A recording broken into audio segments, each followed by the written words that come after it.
From CBS News Bay Area, this is the Morning Edition. Thanks for joining us this morning. It's Monday, October 23rd. Let's get started.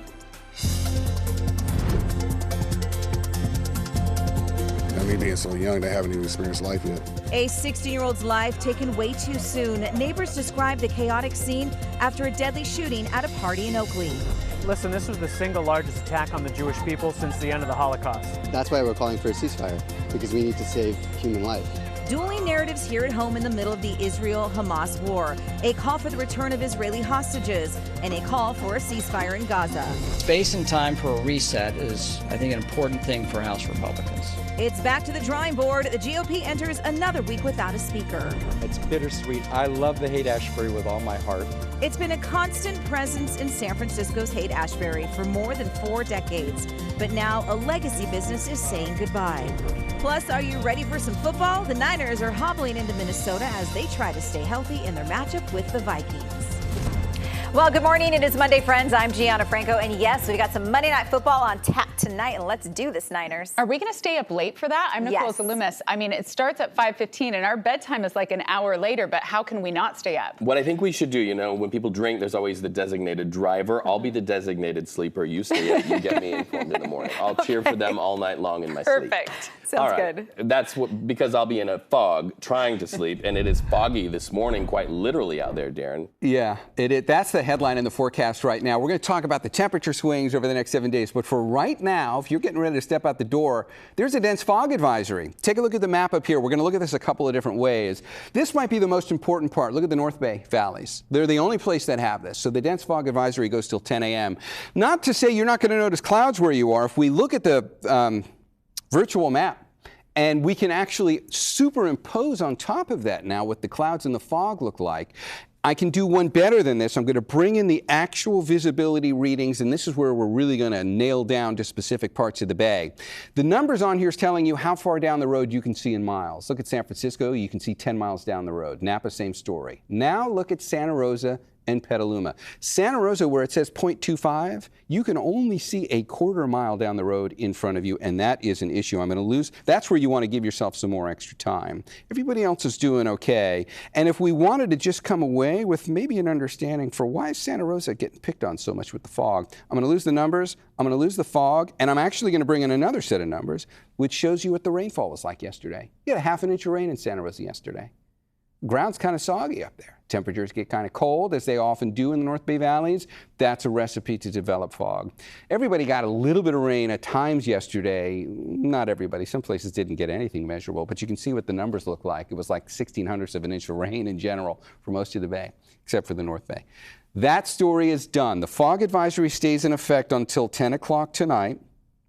And then we're going to look ahead to the warmest day in the 7-day forecast coming today. So I'm going to show you those numbers coming up in the complete forecast. Expect to feel 10 degrees warmer today with plenty of sunshine for some parts of the bay. More on that in a bit. Gianna, how's the drive looking? All right, Darren, thank you. Yeah, I drove in a lot of that rain yesterday coming up from Monterey. Live look at the Bay Bridge. If you are getting ready to head out the door and make your way over into San Francisco, look at all the people doing exactly the same thing with you this morning. It is already busy. Metering lights were turned on about 30 minutes ago. So game on for that morning commute heading into the city. Not quite the case for that Golden Gate Bridge commute, but as Darren mentioned, over in the North Bay, you might be seeing some fog this morning. So just be extra careful as you head into the city. And all clear out of the South Bay. 87 open both directions.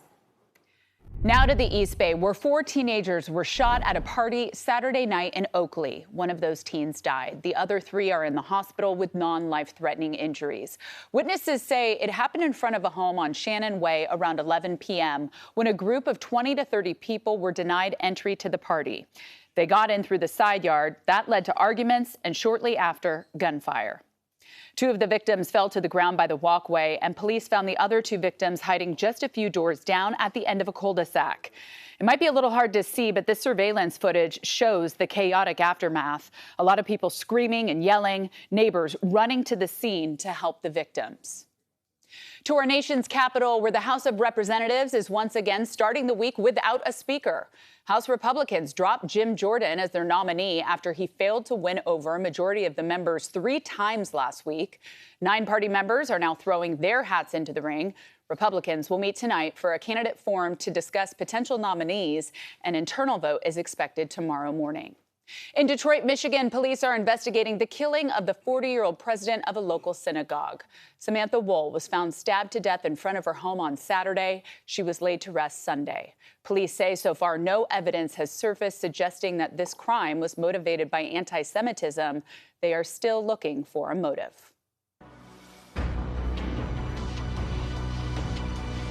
Now in its third week, the war between Israel and terror group Hamas has claimed more than 6,000 lives. And this morning, a ground invasion by Israel seems imminent to rescue the hundreds of Israeli and American hostages. Hamas left hundreds of thousands of Palestinians without a plan as Israel retaliates for the murders of its citizens. Meanwhile, thousands of Palestinians this morning are in dire need of supplies. And that's really your headline this morning. Help is getting to Gaza residents this morning, something President Joe Biden and leaders of other U.S. allies are praising. Meanwhile, dozens of trucks carrying that food and water and medicine are now in Gaza, though the United Nations wants fuel to be a part of the aid. It's not getting in, and they'd like it to fast because hospital generators, they say, need it to keep the lights on. In 3-4 days, we will have no fuel anymore in Gaza. And what does it mean? No fuel, no water, no bakery, no running a hospital. Overnight, Israel defense launched airstrikes on more than 32 targets along the Gaza Strip, and that's not the only flashpoint in Israel. Over on the border with Lebanon, Israel's military trying to keep conflicts against Iran-backed Hezbollah at a simmer, but it is hot enough. The U.S. State Department warns that Americans should not travel to Lebanon. In fact, they're actually asking Americans to get out this morning, get out of the region, and get to safety. In your community station, hearing the conversations in your homes and neighborhoods about the war, you're joining thousands across the world demanding an end to the fighting and aid for Palestinians. Also demanding the release of more than 200 hostages held by Hamas. On your screen, Encino, Boston, and then across the pond in London, protesters raising their voices. By the way, these protests seen coast to coast in the United States and abroad all through Europe. Closest to home, though, San Jose City Council, the hall there, the backdrop for this call for peace and the return of hostages. They want us to remember the magnitude of the attack on Israel as it compares to our nation's history, also being hit by terrorists. Listen, this was the single largest attack on the Jewish people since the end of the Holocaust. And so our community is in mourning, and we know that Israelis are now living in fear. And so we have to restore their confidence in their government. Well, and this community conversation in Oakland over the weekend, our John Ramos reports that this group is especially hurt of the harm to children.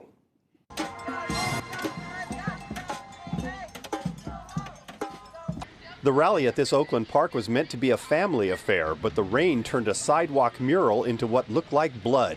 It was a chilling reminder of what has been happening in Israel since the October 7th attacks by Hamas. After hundreds of civilians were slaughtered and kidnapped, Israel's military has responded with constant missile attacks on heavily populated areas in Gaza.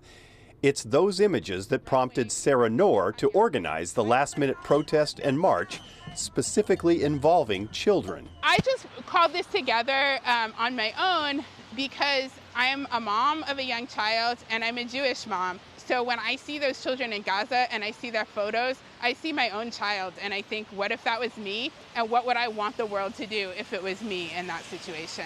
To be sure, there were protesters like Fadi Saba who were focused on the long-standing dispute over Palestinian freedom. It is really important when the people are under brutal occupation for them to be free, and that's what we want.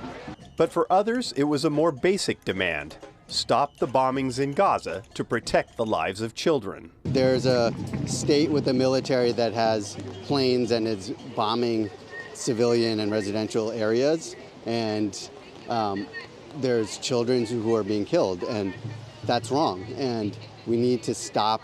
That's why we're calling for a ceasefire, because we need to save human life. Still, for those involved in international politics, nothing is simple. U.S. Secretary of State Antony Blinken said on CBS's Face the Nation that Israel is forced to take this action because Hamas has purposely located its war machine inside populated areas. Well, its senior leaders, its weapons, its tunnels, all are co-located in residential buildings. They're buried underneath hospitals and schools. It knew that in Israel's necessary response, civilians would be caught in that crossfire. It's the last thing we want to see. It's imperative that every step be taken to protect them. But what does anyone expect Israel to do? Israel has to do everything it can to make sure this doesn't happen again. Freezing things in place where they are now would allow Hamas to remain where it is and to repeat what it's done sometime in the future. No country could accept that. But others refuse to accept what's happening in Gaza as well. At the rally, children were given a lead role, but organizer Caden Peters with the Bay Area Family Solidarity Network admits that can be controversial in a situation like this. A lot of people wonder about it, and a lot of people don't want to talk to their kids about it because they're worried about making them scared, or they're worried about how it's going to come across, or if you're putting your politics onto your kids, things like that. But you talk about it in a way that can help them understand, so that as they're growing up, they can access it. They know what's going on, and then they can start figuring things out for themselves. A lot of people are trying to figure out what's happening in the Middle East, and you don't have to be a child to be scared by where it all may be heading. So as we await word of the start of Israel's ground invasion, you can be assured we will keep you connected. Find us online at kpix.com and get the CBS News app to learn what happens in your world the second news breaks.